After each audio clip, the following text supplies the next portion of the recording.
I work for a company that uses Angular 1.2 at the moment. There's already 1.3 and 1.4 is in the build. Also 2.0 is in the build, which there are a lot of rumors about and a lot of hysteria, like, oh my God, it's not going to work with the new, with the old system, and I have to do a complete rewrite of my system, and I'm just going to collect all of those rumors and give you a gist of it. Let's see if the thingy wants to work. It might be off. No, it's still off. On. No. Just click on it. It worked a second ago. There it is. Okay, cool. Thanks. So I don't know how many people have worked with Angular. Maybe raise your hands. That's half, about half. How many have heard of Angular? That's a lot more. Okay.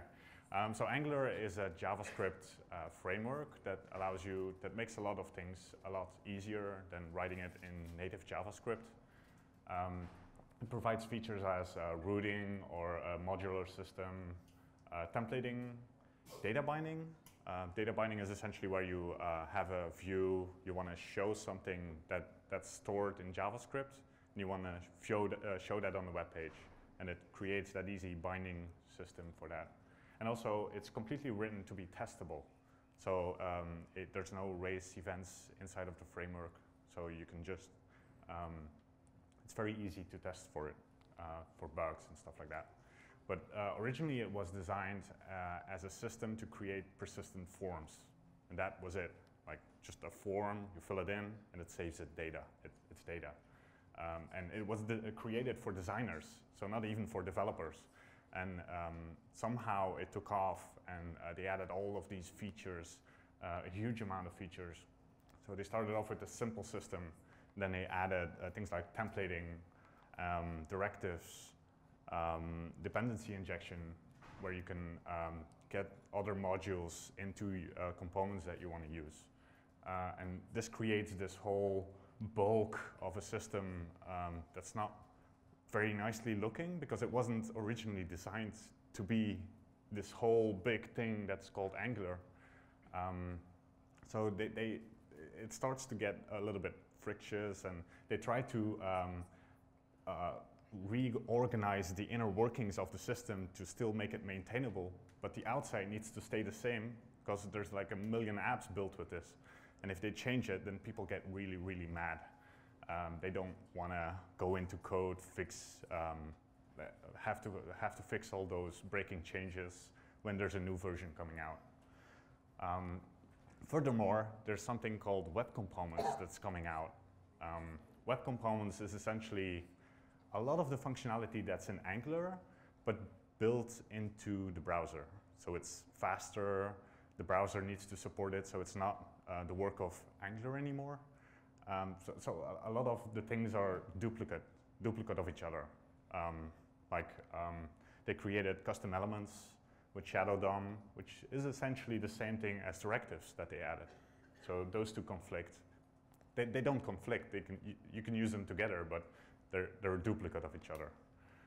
They also added HTML imports, which is exactly the same thing as ng-include, where you can include some HTML code into your web page, which is not supported by HTML natively.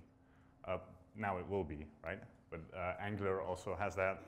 And finally, templates. You also have templates in Angular. And this thing just sits on top of it, and it's very messy. And that's why they want to make a new version and completely rewrite it, and it looks something like this. So they create a lot of functionality on top of web components and other standards of the web, and just fill in those holes where they have some extra functionality that you can do, but still use everything that's natively in the browser. So there's 3 main things why that's what's one of them, why they wrote Angular. They want to get more performance, and you can't really do that with an existing system, and There's really constraints about what you can change, what can't you change. The whole inner structure is like locked a bit. So if they rewrite it, it's going to be faster, definitely.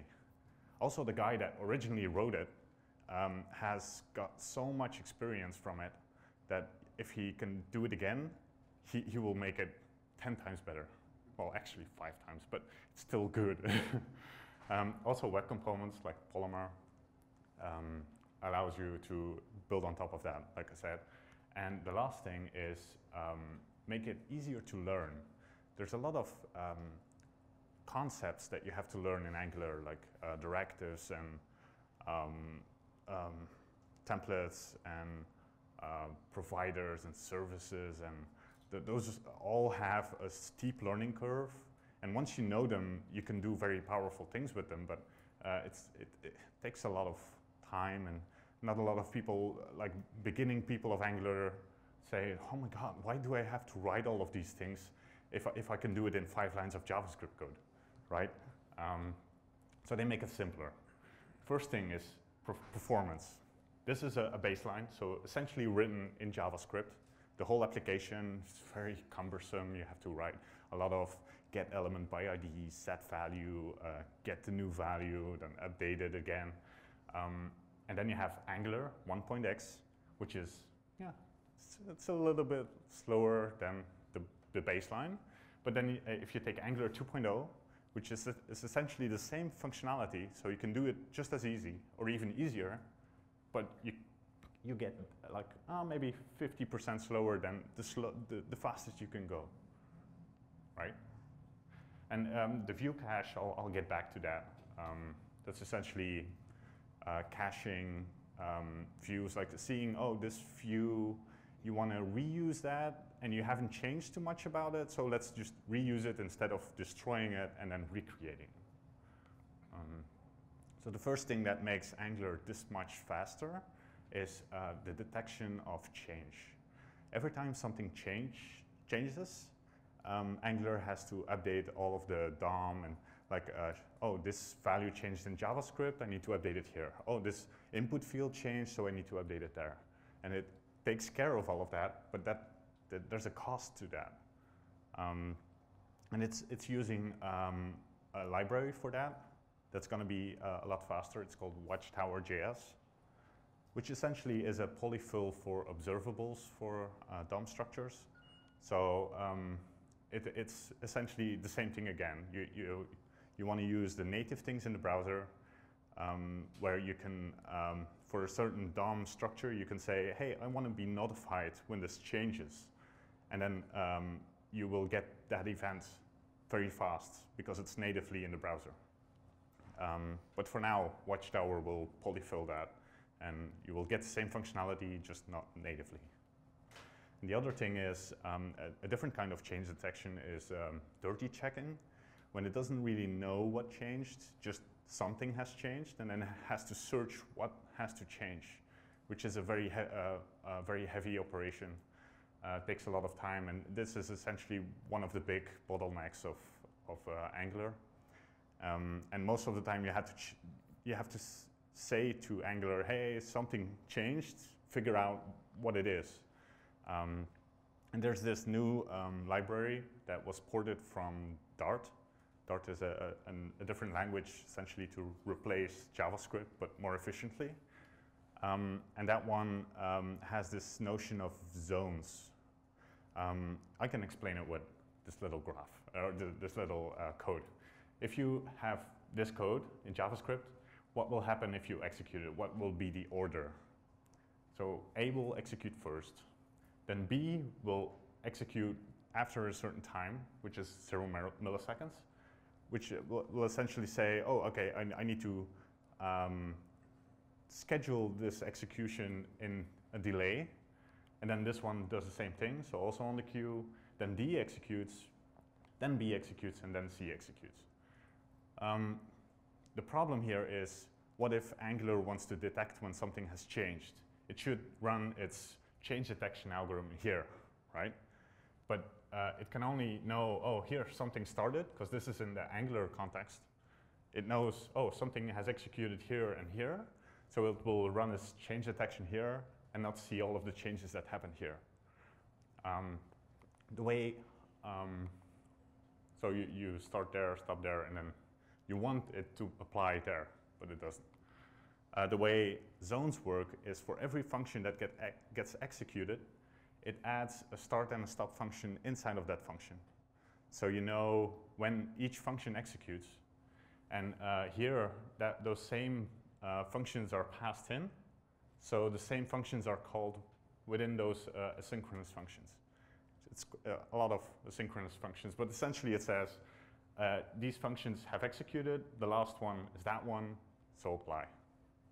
So you never have to write this again. For people that know Angular, this is really, really annoying. So it's gone in 2.0. The next big thing is dependency injection. If you build a modular system, you want to say which modules you want to use inside of a piece of JavaScript code. Like, I want to use this utilities function that has some string manipulation functions, and I want to reuse that in certain code so I don't repeat myself. The way Angular 2.0 will do it is just use the native system inside of the browser, which is ECMAScript 6, the next version of JavaScript. And that version has a whole module system that looks really good, works really fast, and essentially replaces the dependency injection system of Angular. So again, web standards, and Angular builds on top of that. Also, it supports lazy loading, which is very hard to get right in 1.0 or 1.x. So the way you would do it in Angular 1.x is you would create a directive, which is essentially a custom element. The custom element is called autocomplete. And then you say, I want to use this autocompleter service, or whatever that thing is, like a piece of code. Then you can use it inside of your code.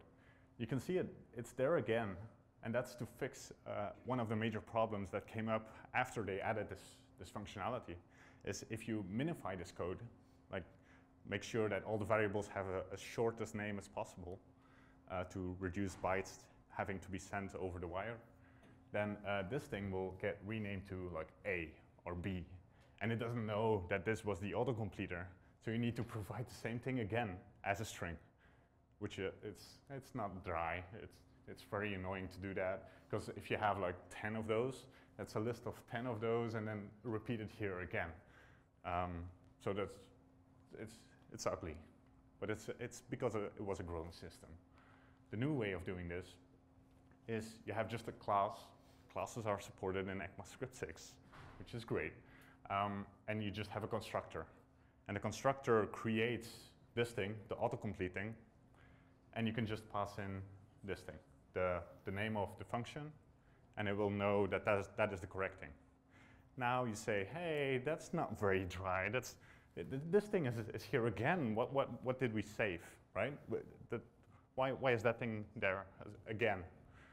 And the reason is this is fully optional, so you can leave it away. You can get rid of it, but the advantage of that is it says, hey, this thing that I'm giving you here has this type.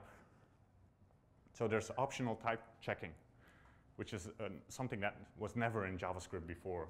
You can say, this variable that I pass here has this type.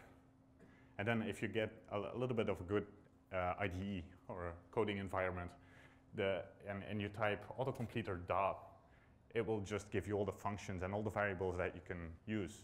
So there's a lot of autocompletion is better. It will also check, like if you say autocompleter dot something, and that something doesn't exist, it will give you a warning inside of your code editor. Like, hey, you're using a function that doesn't exist, or you're trying to assign a variable to some other variable, and they're not the same type. You shouldn't be doing this. So there's a lot of gain that you get from this. So essentially, it's a more strict language, ECMAScript 6. Finally, they also added a new language, or they were going to add a new language, which was called AdScript. AdScript gives you the the thing I showed a few slides before, this thing. This is essentially saying, gives you some metadata about what this class is. So it says this autocompleter is a decorator. So it's not a custom element, it's something that you put on top of a custom element to change its behavior. So they tried to add this, and they said, oh, it's fully optional, you don't have to do it, just to avoid all of the purists of JavaScript. But there was still a lot of hysteria about that. And finally, they agreed, they worked together with Microsoft to combine it into TypeScript. TypeScript is one of the implementations of ECMAScript 6. So you can use the new ECMAScript 6 by using TypeScript. It's like their own little flavor of it, but it's very close to the standard, and it's fully compatible with standard. So you can use classes, types, all of those things, and then it just compiles that to ECMAScript 5, the standard JavaScript. So all the things you can have are classes, interfaces, modules. Type inheritance or inference is essentially where you define a string, and then you create a new variable where you don't say which type it is. And if you assign those two, then it will know, oh, you're assigning a string to a variable, then that variable will probably be a string. So it's pretty clever in doing that. And essentially, when you pass in some variables that you have defined a type for, it will just flow through your whole code and add types as much as possible. This does require like libraries. You can use old libraries as well, but there will be no type checking for those because it's not inherent in JavaScript. But if you add the JavaScript, an extra TypeScript file for those libraries, it should check even the whole library and also give you autocomplete for those. And so it's essentially making JavaScript more like Java, more like C#, more like a real full programming language and not really a script language, which a lot of people will hate me for, sorry. Then we have templating. This is a hard one because they used to do templating like this. Let's see, like this. So you had, if you wanted to do something with a click and you wanted to execute some function, you had to say ngClick, do that function. Or if you want to set the source of an image, you use ngSource and you give it the link to the image. The problem with this is if you have custom elements in web components, you can create your own elements, like, I don't know, my favorite image with dashes in between, and then you show your own image or something. Then if that has a specific source, like source in a full word, then you have to create an ng source for that component. And if you use someone else's component, then you have to create an ng dash something for all of those attributes, which is not maintainable. So they created this new syntax. Well, just show the example. Between square brackets, that's a property that you want to set, or between these round ones is an event. If the event click is happening on this div, then execute that function. And essentially, you can just look at this code and see, oh, this is a property, this is an event, this is also a property with some extra information, and this is just, I want to convert this to the string value of that. So it will allow, in the new version, you will be able to look at some code and say, oh, this is this or this or this. It's that type of thing that you want to bind to. The old version, it just said ng source, ng click. These were double mustache, so that's not really that confusing. But these were, you didn't know, is it a property or an event listener? So a little bit more concise.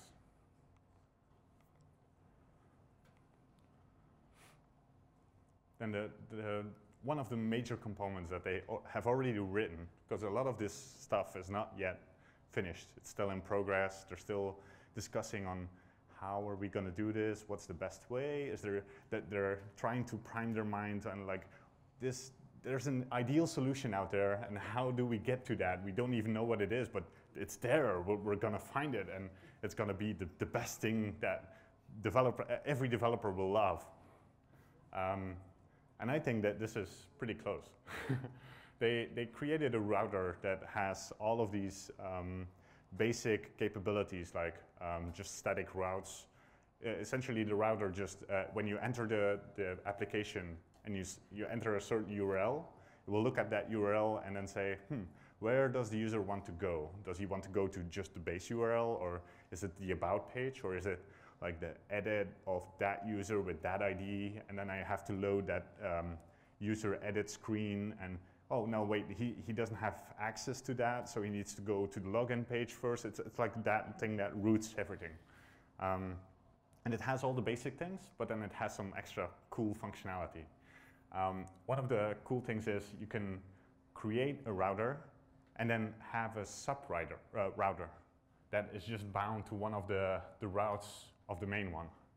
And this creates some very interesting capabilities for big applications where the main application is written by one team.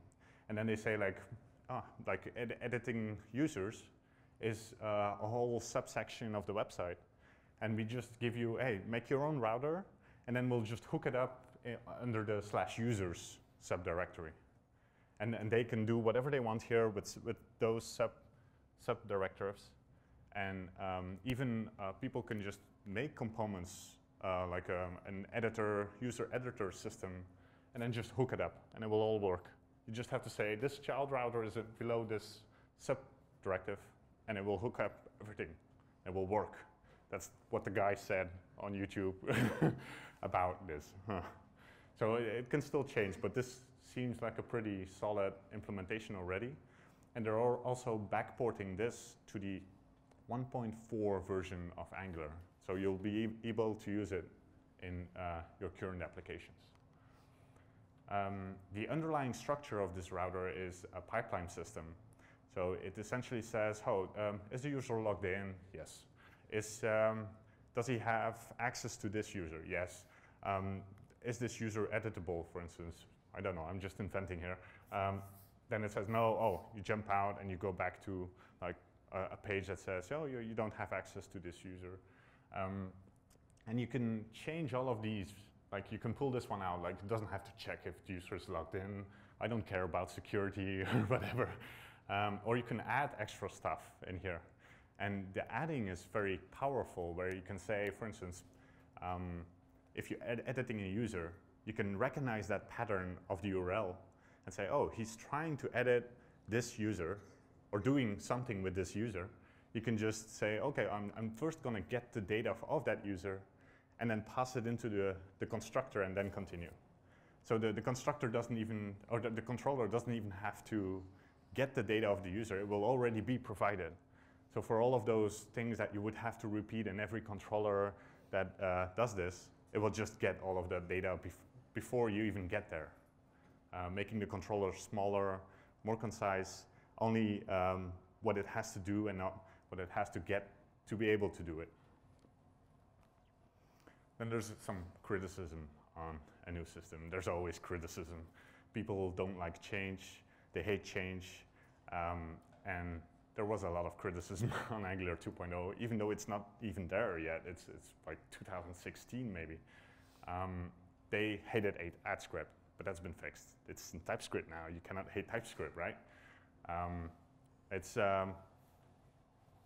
A lot of people still hate TypeScript because it's made by Microsoft, but it's fully open source, and I use it for a while, and it does help you avoid those stupid mistakes about like adding a string to an integer and then tries to parse it. It's like JavaScript tries to do what you think, what it thinks you try to set that it had to do, but most of the time it just fails, and it should just say, hey, you're doing something that you should be doing. You probably want to change this. It's not compatible with 1.x. So if you had this awesome application in 1.x, you can throw it in the garbage can and start over. That's not really what they're saying. They're saying we had to start over to get the performance improvements, and we're gonna work really hard on making it very easy for you to change to the next version, but we haven't yet spent a lot of time on it. We're first making the system, and then we know where we want to go, right? We can make version 1.5, 1.6 that all migrate towards the correct path, and then we'll either create a tool that converts it or do something to make it easier for you. And Angular, if you didn't know, is created by or maintained mainly by Google, and they have a lot of applications in Angular. So they're very invested in keeping 1.x alive, maintained, or making it very easy to switch, because they're not going to rewrite 9,000 applications. That would just be a lot of work and a lot of wasted time. Some of the efficiency gains where I talked about the view cache are gained by making sure that they know what you change about a certain view component. Like if you have, I don't know, a user ID card, if you change anything in there with jQuery, like a direct change, I want to change the source of this profile picture, then Angular doesn't know, oh, he changed something, but that's like a dirty view, and I cannot use it anymore. So they really try to discourage you to use jQuery to change views, because then they can get that extra performance improvement. And some people might not like that. People that like direct control and that say, oh, I want to change that, but I don't want to use the Angular way, then if you don't use the full framework, then you won't get the advantage of the full framework. So it's not really a criticism. And then the syntax for the templates with the square brackets, the round, the round brackets is pretty strange if you see it the first time. I think it's going to be pretty concise, but it has to do with a lot of the requirements for that new syntax.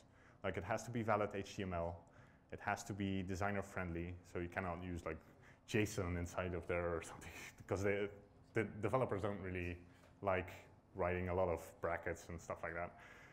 It has to be web components compatible.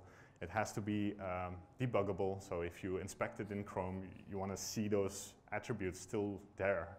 You want to make a clear distinction between the functionalities where you can see, oh, this is a click, this is a property. And also you want some additional information to be added, like if you want the click to be a bubble event or not, or stuff like that, without having to add that in a separate location, because that would be not so clean.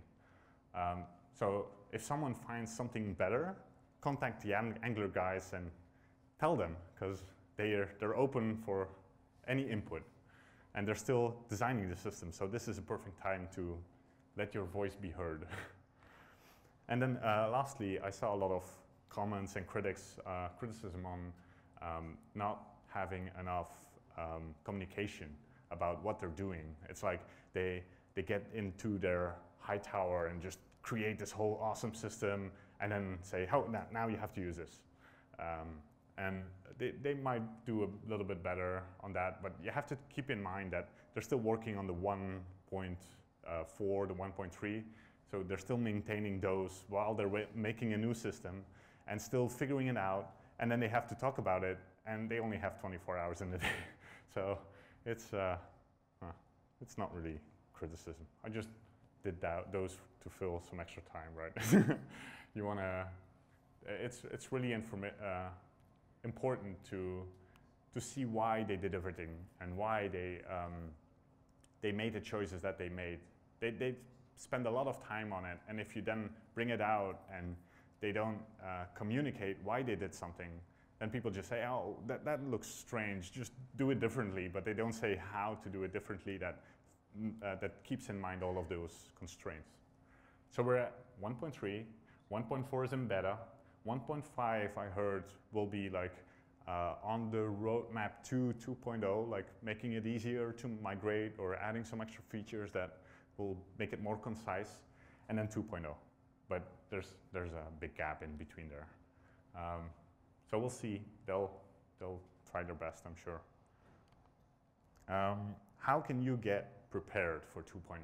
What can you do to make your application as close to 2.0 as possible right now, and then don't have a headache when 2.0 comes out and all those competitors made a new product with 2.0 and it's so much faster and you're still with that cool application, but it's 5 times slower because it was too hard to migrate. You can use ECMAScript 6 or TypeScript, which is already possible. You can just compile it to ECMAScript 5, and it will give you a lot of new features and a lot of time saved on tracking down those stupid bugs. You can avoid using $scope. $scope is essentially what is visible to the view.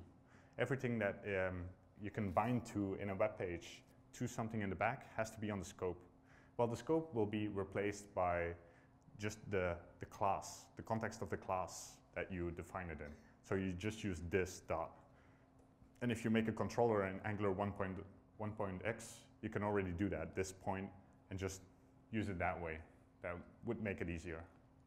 You can make sure that you don't write separate controllers, like just a controller that doesn't have an element attached to it, and then just attach it to different things. That's a bad practice. So if you avoid those and just write them as one package, it will probably be easier to switch, because I heard some rumors where it might not even be possible to do this, the separate controller in 2.0.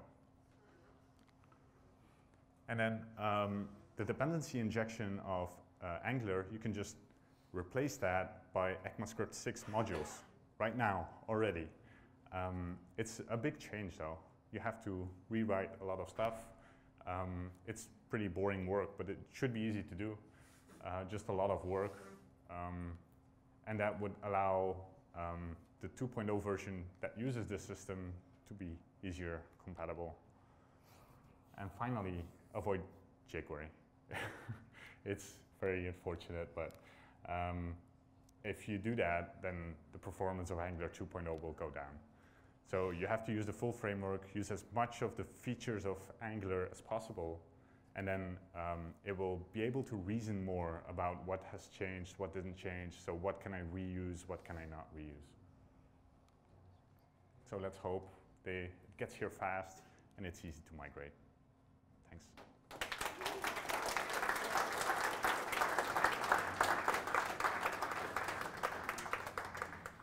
Any questions? You mentioned Polymer as the web component framework that Angular will use. I don't know if they will. So you're asking if Polymer is the thing that Angular will use, or? They'll have to use some sort of polyfill because none of the standards are finalized on supported browsers other than Chrome. So how do you think they will balance the usefulness of web components with having to polyfill for everybody else? Right. So the question is if polyfills will be efficient enough for all the browsers that are not supporting web components yet, and the ones that do, then there will be a huge performance difference, right? I think that they also said that they would only support modern browsers. So it will probably be only the top browsers that will get Angular 2.0 support. So most of those will have some kind of support for web components already. And it's determined to be ready somewhere in 2016. So by that time, web components will have improved a lot.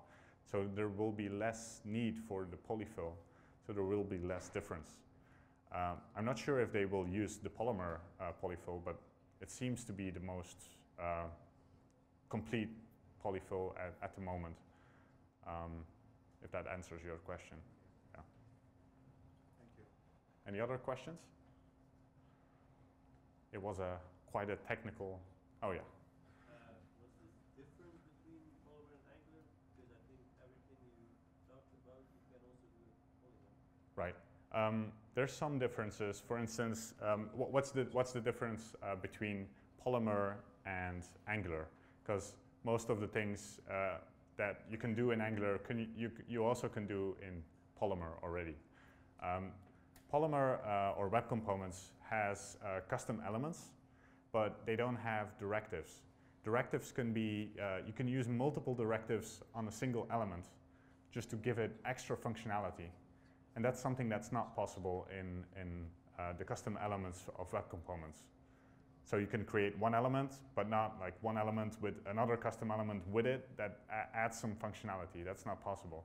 So it's just those extra functionality on top of web components that make Angular still something that's relevant. I'm not sure if there's any other examples. I'm pretty sure there are, or 2.0 would not be this big thing, just web components would be the big thing. It's just for basic applications, you don't really get to use those that much. So all right? what's your opinion, like when should you use Angular, when should you use Polymer? When you would use Polymer and when you would use Angular, I still think Angular, like rooting, Angular is a full framework, so you get a lot more functionality like rooting, like dependency injection. Rooting is also possible. Okay. JavaScript, Right, but those are all separate things. I think it's a more complete unified solution, and you also have a very specific community around Angular. So it's easier to say, hey, how do I do this in Angular, than to say, how am I using this with that feature of web components and then that feature of web components. But otherwise, you would have to see what the specific requirements of the project are. Some of the optimizations of views are probably not possible with Polymer, although it's native, so it's going to be faster. But it's using it under the hood. So it's a very fine line to walk. One question over here. Quite a quick question. You said that 1x and like 2.0 aren't going to be compatible, you said, but isn't the new router that Brian Ford is working on going to be the compatibility layer, wherein you can mix and match 1x and 2.0? More or less, you can do a top level 2.0 component and then 1x underneath it using the new router, and then or the other way around, wherein it's 1x and then you have patches of 2.0 components, really. Yeah, they're definitely looking at that. Like having a 2.0 application with parts 1.x or the other way around to make sure they're compatible. So I'm not saying it's not compatible. I'm just saying it's a complete rewrite, and inherently the way the code is written is not compatible. But they will either make a way to make it compatible, or they will make a way to merge from one to the other one. But it's still early, it's still rumors, so a lot can change. They haven't made up their minds yet. They're still in limbo. All right, so we'll have to stop it there for now. We'll Okay. go on to the student presentation. Big round of applause.